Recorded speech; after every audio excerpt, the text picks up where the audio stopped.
नमस्कार किसान भाइयों। आज इस वीडियो में हम लोग जानेंगे डीएसआर यानी धान की सीधी बुआई के बारे में। आखिर यह पद्धति क्या है और इसकी आवश्यकता क्यों है, आजकल यह चर्चा में क्यों है। तो आइए बात करते हैं। आप सब लोग जानते होंगे कि हमारे देश में आज जो धान लगता है वह रोपण विधि से लगता है, यानी इसकी पहले नर्सरी तैयार की जाती है। नर्सरी तैयार करने के पश्चात इसे खेतों में रोपित किया जाता है। उसके बाद इसकी देखभाल की जाती है और यह फसल तैयार होती है। लेकिन आजकल आप एक नाम बहुत चर्चा में सुन रहे हैं धान की नई पद्धति के बारे में, जिसका नाम है डीएसआर। आखिर यह डायरेक्ट सीडेड राइस यानी धान की सीधी बुआई क्या है, इसकी आवश्यकता क्यों है। तो आइए बात करते हैं बहुत पहले के समय के बारे में, यानी हमारे देश में हरित क्रांति से पहले भी धान की खेती हो रही थी। तो उस समय हमारे देश में आखिर किस पद्धति से धान लगाया जा रहा था। तो जो हमारे पहले के हमारे पूर्वज थे वो हमारे यहाँ धान की खेती करते थे। तो उस समय रोपण विधि से वो बिल्कुल भी खेती नहीं करते थे। उस समय वो धान के बीजों को सीधे ही खेतों में छींट दिया करते थे और बैल से खेती किया करते थे और धान की फसल वैसे ही तैयार होती थी।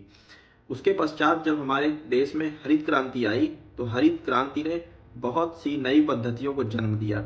जैसे नई पद्धति में उन्नत किस्म के बीज आए, कृषि के क्षेत्र में कुछ नए रसायन आए, खाद बाजार में आई तथा कुछ नई नई तकनीकी माध्यम से मशीनीकरण का प्रयोग भी खेती में बढ़ने लगा।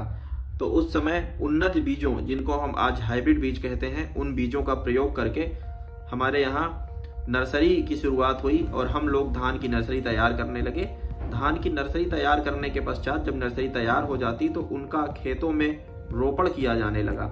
लेकिन खेतों में उनका रोपण करने के पहले खेतों में ट्रैक्टर के द्वारा पलेवा किया जाता था, जिससे उसकी मिट्टी पूरी तरीके से टूट जाए, उसके कण टूट जाएं और उसमें पानी धारण करने की क्षमता बढ़ जाए। उसके पीछे कुछ तर्क थे उस समय के कृषि वैज्ञानिकों के, जो शोधकर्ता थे उन लोगों के, और जो लोग उस खेती को करते थे उनके।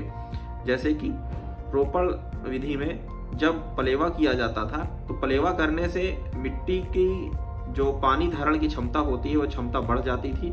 उसके अंदर जो कुछ उसके खरपतवार के बीज होते थे वे भी नष्ट हो जाते थे और बहुत अच्छी तरीके से मिट्टी तैयार हो जाती थी और फिर उसमें जो है रोपित किया जाता था नर्सरी से लाए गए धान के पौधों को।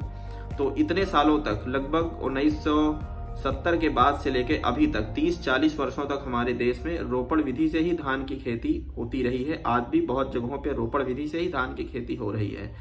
तो आखिर क्या वजह है कि आज लोग रोपण विधि को छोड़ करके नई जो धान की तकनीकी आई है, जिसे डीएसआर कहते हैं, इसकी तरफ उन्मुख हो रहे हैं। वे कौन सी बातें हैं जिनकी वजह से लोग इसकी तरफ जा रहे हैं? क्या उसका कारण पर्यावरण पर पड़ने वाला दुष्प्रभाव है, या फिर अधिक पैदावार है, या फिर कम लागत है, या फिर बहुत अधिक लेबर की उपलब्धता नहीं होने की वजह से लोग डीएसआर की तरफ जा रहे हैं? मशीनीकरण उसका कारण है, या फिर बाजार में उपलब्ध सस्ती दवाएं जिनकी वजह से धान की खेती करना डीएसआर विधि में आसान हो जाता है? इन कारणों में से कुछ 1-2 कारण भी हो सकते हैं या फिर सभी हो सकते हैं, उसके बारे में हम जानेंगे। तो किसान भाइयों, आइए बात करते हैं कि वे खामियां क्या हैं। लगभग 30-40 सालों से हमारा देश रोपण विधि से ही धान की खेती कर रहा है, लेकिन रोपण विधि में कुछ खामियां हैं। उस पद्धति में कुछ ऐसी कमियां हैं जिसको हम आगे लंबे समय तक उस विधि से धान की खेती करने में असफल रहेंगे और वह विधि जो है वो बहुत ही कारगर विधि नहीं है, क्योंकि आने वाले समय में उसके बहुत ही दूरगामी और दुष्प्रभावी परिणाम होंगे हमारे पर्यावरण पे भी, और हमारा जो धान का खर्च है प्रति इकाई क्षेत्र का, वह लागत खर्च भी बहुत अधिक होता जा रहा है, और हमारी जो मृदा है वह बहुत अधिक जो है पलेवा करने से, साल दर साल पलेवा करने से वह भी नष्ट होती जा रही है। उसमें जो फर्टिलाइजर जो हम लोग डालते हैं, उर्वरक, उनकी मात्रा साल दर साल बढ़ती जा रही है और इस तरीके से रसायनों का प्रयोग भी बढ़ता जा रहा है, क्योंकि जो उसका प्रतिक्रिया क्षमता है वो बहुत हद तक घटती जा रही है और हमारे मिट्टी में भी कई तत्वों की कमी होती जा रही है। और आप सभी को पता होगा कि हमारे यहाँ जो धान की खेती होती है, धान की खेती से जो मीथेन गैस है उसका जो है इमिशन होता है, वह गैस वहाँ से निकलती है। जो मीथेन गैस है, आपको बता दें कि कुछ ग्रीन हाउस गैसेज होती हैं जिनकी वजह से लगातार हमारे वातावरण का तापमान बढ़ता जा रहा है, जिनको ग्लोबल वार्मिंग गैसेज कहते हैं। तो उनमें से एक गैस मेथेन गैस, जो कि कार्बन डाइऑक्साइड से भी कई गुना ज़्यादा खतरनाक है, वह हमारे कृषि क्षेत्र से भी निकलती है। कृषि के अतिरिक्त अन्य औद्योगिक क्षेत्रों से भी ये गैसेज निकलती हैं, इनका उत्सर्जन बड़े पैमाने पर होता है, लेकिन हमारी कृषि क्षेत्र का जो योगदान है वह भी बहुत अधिक है। तो यह हुई इसकी पर्यावरण की खामी, और बहुत सारी खामियों का हमने चर्चा कर लिया है। तो जो हमारी रोपण विधि है वह बहुत लंबे समय तक कारगर नहीं है, इसलिए हमारे किसान उससे दूर हट रहे हैं। तो क्या हम ये कहना चाहते हैं कि यह जो नई DSR यानी कि धान की सीधी बुआई है, जो पहले हमारे पूर्वज जिस पद्धति से खेती करते थे, क्या यह वहां पे वापस लौटने की पद्धति है? वास्तव में वहां हम वापस लौट रहे हैं अपने रोपण विधि को छोड़ के? यदि ऐसा था तो हम रोपण विधि पे आए ही क्यों? किसान भाइयों, वह समय की एक मांग थी कि हमें आना पड़ा, क्योंकि हमारे पूर्वज जो रोपण विधि से पहले की खेती करते थे, जिसमें वो सीधी बुआई करते थे, उसमें उपज बहुत ही कम होती थी।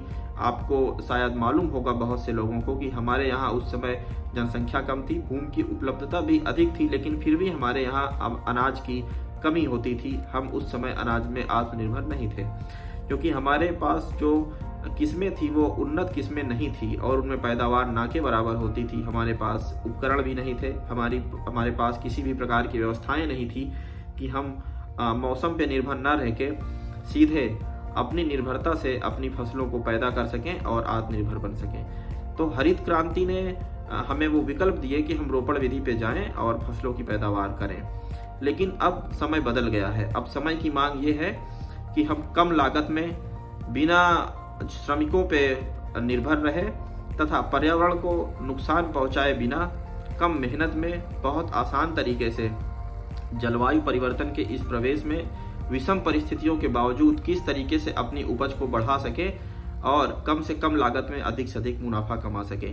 तो इन सारे उद्देश्यों की पूर्ति के लिए हमारे सामने जो आज मौजूदा विकल्प मौजूद है उसे DSR कहते हैं। DSR यानी धान की सीधी बुआई। यह एक ऐसी पद्धति है जो हमारे इन सारे उद्देश्यों की पूर्ति करती हुई नजर आ रही है। तो आइए जानते हैं आखिर DSR क्या है। किसान भाइयों, DSR एक ऐसी पद्धति है जिसमें हम धान के बीजों का खेत में सीधी बुआई कर देते हैं, उनमें पलेवा करने की आवश्यकता हमें नहीं पड़ती है। आप जानते हैं कि जिस प्रकार से जलवायु परिवर्तन हो रहा है, मौसम दशाएं बहुत तेजी से बदल रही हैं, जैसे कि आकस्मिक किसी भी वक्त बारिश हो रही है, बिना बारिश के समय भी बारिश हो रही है, और जो बारिश होने का समय है उस समय बारिश नहीं हो पा रही है। इस वजह से हमारी जो खेती है, धान की खेती, वो बहुत जो है प्रभावित होती है, क्योंकि आपको पता है कि रोपण विधि में हमारे पास खेती करने का एकमात्र विकल्प होता है कि बारिश हो जाए, उसके पश्चात ही हम खेती की शुरुआत कर पाते हैं, क्योंकि धान एक ऐसी फसल है जिसमें बहुत अधिक पानी की आवश्यकता होती है। बिना पानी के इस फसल की बुआई करना संभव नहीं हो पाता है। तो यदि आप समय से धान की बुआई नहीं कर पाते हैं बारिश ना होने के कारण, तो आप समय से धान की फसल को काट भी नहीं पाएंगे। अब आप समय से नहीं काट पाएंगे तो फिर गेहूं बोने के लिए भी खेत आपका तैयार नहीं हो पाएगा और इससे उपज भी काफी मात्रा में घट जाएगी। तो क्या हमारे पास कोई ऐसा विकल्प है, यानी DSR क्या हमें ऐसा विकल्प मुहैया कराता है जिससे हम बारिश समय से ना हो फिर भी अपनी धान की बुआई कर पाए? जी हाँ, बिल्कुल। बारिश यदि समय से नहीं होती है फिर भी हम धान की खेती सफलतापूर्वक कर पाएंगे। DSR पद्धति में केवल हल्की बारिश, एक बारिश मात्र हो जाए या फिर वह भी नहीं होती है तो ट्यूबवेल या फिर नहरों के माध्यम से आप खेतों की हल्की सिंचाई करके उसमें जुताई करके सीधे आप धान के बीजों की बुआई उनमें कर सकते हैं और धान की पैदावार बहुत अच्छी होगी। लेकिन इनकी कुछ शर्तें हैं, जैसे कि हमने रोपण विधि में जिक्र किया था कि जो घास को खत्म करने के लिए और मिट्टी में पानी धारण करने के लिए उसका प्रयोग किया जाता था, तो उसका विकल्प हमारे पास यहाँ क्या होगा। जो धान की सीधी बुआई है जो हमें करनी है, उसमें हमें ऐसे बीजों का चयन करना है जो हाइब्रिड बीज होंगे, जो बहुत तेजी से बढ़ने वाले बीज होंगे, ताकि जब उसमें घास आए तो घासों को दबा दें। क्रॉप वीड कंपटीशन बहुत हाई होना चाहिए जो हमारे हाइब्रिड बीज होंगे, और वे जो हाइब्रिड बीज होंगे धान के, वो ऐसी किस्म होनी चाहिए कि यदि आपने धान की सीधी बुआई खेत में कर दी है तो कई बार ऐसा होता है कि आपकी सीधी बुआई करने के बाद बहुत ज़्यादा भारी मात्रा में वर्षा हो जाती है और उसके जो बीज हैं वे नीचे दब जाते हैं या फिर पानी में डूब जाते हैं 2-3 दिन के लिए, तो ऐसे में जमाव नहीं हो पाता है। तो हमें ऐसे बीजों का चुनाव करना है जो पानी से दबे रहने के बावजूद ऑक्सीजन नहीं मिलने की स्थिति में भी उनका जमाव बहुत अच्छे तरीके से हो जाए। और वो जो बीज हो उनका कतई भी बुआई के समय इस बात का ख्याल रखें कि 2.5 सेंटीमीटर से ज़्यादा उनकी नीचे बुआई नहीं करनी है। ऐसे बीजों का हमें चयन करना है। केवल ऐसे बीजों का ही हम चयन करेंगे, तभी हम DSR विधि में धान की बुआई कर पाएंगे। जो दूसरा गुण होना चाहिए वह यह है कि उसमें बहुत अधिक प्रतिरोधक क्षमता होना चाहिए, चाहे वह कीट के प्रति हो, चाहे वह रोग के प्रति हो या फिर सूखा के प्रति हो। क्योंकि कई बार ऐसी स्थिति आएगी कि बहुत लंबे समय तक बारिश नहीं होगी और जो हमारा धान है उस पर बुरा असर पड़ेगा। तो यदि हमने बहुत उन्नत किस्म का चयन किया है तो वह उन सूखों को बर्दाश्त करेगी, उनको झेलेगी और बराबर खड़ी रहेगी और आपको उत्पादन मिलेगा। जो रोपण विधि है उससे हमारी फसल अधिक समय में पक के तैयार होती है, लेकिन जो DSR विधि है उसमें हमारी फसल जल्दी पककर तैयार होती है, समय से पहले खेत खाली हो जाता है ताकि हम समय पे गेहूं की बुआई कर पाएं। ऐसा इसलिए होता है क्योंकि जब हम रोपण विधि में नर्सरी से पौधों को ले जाके खेतों में लगाते हैं तो आप देखते होंगे कि लगभग 4-5 दिनों तक वे पौधे उसी तरीके से मुरझाए पड़े रहते हैं। क्योंकि आपको पता होगा किसान भाइयों, जो हमारे धान के पौधे होते हैं उनमें जो जड़ें पाई जाती हैं वो जो है फाइबरस रूट्स पाई जाती हैं, उसमें जो रेशे वाली जड़ें पाई जाती हैं। तो जब हम उनको नर्सरी से उखाड़ते हैं पौधों को तो बहुत सारी रेशे वाली जड़ें टूट जाती हैं और उन जड़ों के टूट जाने से जब दोबारा उनको हम रोपित करते हैं तो उनको दोबारा जड़ों को विकसित करने में लगभग 1 हफ्ते का समय लगता है। इस प्रकार से लगातार हमारी फसल पीछे होती चली जाती है और बहुत अधिक पानी की भी उनमें ज़रूरत पड़ती है। और जो मिट्टी है वो लगातार साल दर साल जो है पलेवा करने से वो बहुत ज़्यादा कंपैक्ट हो जाती है, बहुत ज़्यादा दब जाती है। और आप उसमें कभी हाथ डाल के चेक करें तो आप देखेंगे कि आपका हाथ या फिर जो कृषि के उपकरण है वो बहुत गहराई तक नहीं जा पाएंगे, क्योंकि वो लगातार उसकी परत बहुत ही कंपैक्ट होती चली जाती है। तो ऐसे में हमारी मिट्टी का भुरभुरापन खत्म हो जाता है, उसके अंदर जो बहुत सारे सूक्ष्म जीव पाए जाते हैं। क्योंकि आप जानते हैं कि मिट्टी को हमारे यहाँ जीवित कहा गया है, मिट्टी जीवित होती है। इसका तात्पर्य यह है कि मिट्टी में बहुत सारे सूक्ष्म जीव होते हैं, उसमें कई तत्व होते हैं, मात्र वो कंकड़ पत्थर मात्र नहीं है, उसमें बहुत सारे जीव हैं जो अंदर जीवित रहते हैं, श्वसन क्रिया करते हैं, उत्सर्जन करते हैं और उससे जो है हमारी मिट्टी उपजाऊ बनती है। तो जो आपका डायरेक्ट सीडेड राइस है इसमें आपको पौधों को नर्सरी से ले जाके लगाने की ज़रूरत नहीं पड़ती, सीधे एक ही जगह पे जमते हैं और एक ही जगह पे वो तैयार होते हैं। तो इसलिए समय की इसमें बचत हो जाती है, पौधे जल्दी तैयार हो जाते हैं। एक बार यदि पौधों ने जड़ पकड़ लिया है तो फिर वो दोबारा उसमें से नष्ट नहीं होते, ना ही उनकी जड़ें टूटती हैं। और आप जो किस्म का चुनाव करेंगे ऐसी किस्म भी होनी चाहिए वो जिसमें से नीचे से कल्ले, जिनको टिलर्स कहते हैं, वो बहुत ज़्यादा निकलेंगे। कई बार क्या होता है कि किसान भाई जो रोपण विधि में धान लगाते हैं उनमें वो हाइब्रिड बीज बाजार से ना लेके बल्कि अपने घरों के पुराने बीजों का ही प्रयोग करके बुआई कर लेते हैं और वहाँ उत्पादन हो जाता है। लेकिन DSR पद्धति में ऐसा हम नहीं कर सकते हैं। DSR पद्धति में हमें सिर्फ बाजार का हाइब्रिड बीज ही लेना है जिनमें ये सभी बताए गए गुण मौजूद हों। बाजार में ऐसे कई से उन्नत किस्में मौजूद हैं जिनमें ये गुण पाए जाते हैं। आगे बाद में हम इसकी चर्चा करेंगे उनकी किस्मों के बारे में। तो आपको ऐसी किस्में ही लेनी है जो जिनमें ये सारे गुण पाए जा रहे हों। क्योंकि कई बार जब आप घर की किस्मों का प्रयोग कर लेंगे DSR विधि में तो आप देखेंगे कि जब भी कभी सूखा पड़ेगा या पानी की कमी पड़ेगी तो आप पाएंगे कि वो जो पौधे हैं उन पौधों से जो है पैनिकल्स जो होते हैं, जो बालियां होती हैं, कल्ले जो होते हैं, वो कल्ले नहीं निकलेंगे। और अंत में आपने देखा होगा कि कई सारे किसान सूखा ग्रसित धानों को काट के अपने जानवरों को खिला देते हैं। तो ऐसी स्थिति से बचने के लिए, ऐसी दशा से बचने के लिए हमें क्या करना है, सिर्फ बाजार का जो उन्नत किस्म का बीज है उसका ही प्रयोग करना है। क्योंकि आप जानते हैं कि जब ऐसी बीजों का हम चयन करेंगे तो हमारा उत्पादन उसमें बहुत अच्छा होगा। अब आवश्यकता आपने जान लिया कि आखिर क्या कारण है कि हमें DSR की ओर आगे बढ़ना है। तो बारिश हो या ना हो, समय से हमारी धान की फसल उसमें लग जाएगी और हमें खेतों में पानी भरने की आवश्यकता नहीं है, तो पानी पर निर्भर रहने की आवश्यकता नहीं है। पलेवा के बाद जो रोपण किया जाता है तो उसके लिए हमें श्रमिकों पर निर्भर रहने की आवश्यकता नहीं पड़ेगी। कई बार आप देखते हैं कि रोपण विधि में हमने खेतों में पानी भर के छोड़ दिया है, उसके बावजूद हमें श्रमिक नहीं मिल पाते हैं, जो कि विशेषकर महिला श्रमिक होती हैं। उनकी अनुपलब्धता के कारण जो है हम रोपण नहीं कर पाते हैं और हमारा पानी सूख जाता है, हमारा धान जो है पीछे हो जाता है। तो इस विधि में ऐसा बिल्कुल नहीं होगा। लेकिन कुछ ऐसे कृषि उपकरण हैं जिनकी उपलब्धता अत्यंत महत्वपूर्ण है, उनकी उपलब्धता से ही यह जो बिजाई की विधि है संभव हो पाएगी। जैसे कि सामान्य जो कल्टीवेटर होता है उसका प्रयोग करके आप धान की सीधी बुआई नहीं कर पाएंगे। यदि आप करते हैं तो आप असफल होंगे। इसलिए आपको सिर्फ सीड ड्रिल, जीरो टिल या फिर सुपर सीडर से ही इसकी बुआई करना है। सुपर सीडर एक ऐसा यंत्र है जो आपके खेतों में, अगर आपने कंबाइन हार्वेस्टर से कटाई करवाई है गेहूं के खेत की, तो जो आपके बहुत सारे पिछली फसल के वो अवशेष पड़े रह गए हैं, उन अवशेषों को और जो नई घास आपके खेत में निकली हुई है, नए खरपतवार आए हुए हैं, उनको भी जो सुपर सीडर जो होता है वो पूरी तरीके से कट के और मिक्स कर देता है, मिट्टी को भुरभुरी कर देता है। तो आपके खरपतवार भी नष्ट हो जाएंगे और जो पुरानी फसलों के अवशेष हैं वो भी दब के उसमें मिक्स हो जाएंगे, पूरी तरीके से मिट्टी में मिल जाएंगे और आप आसानी से बुआई कर पाएंगे।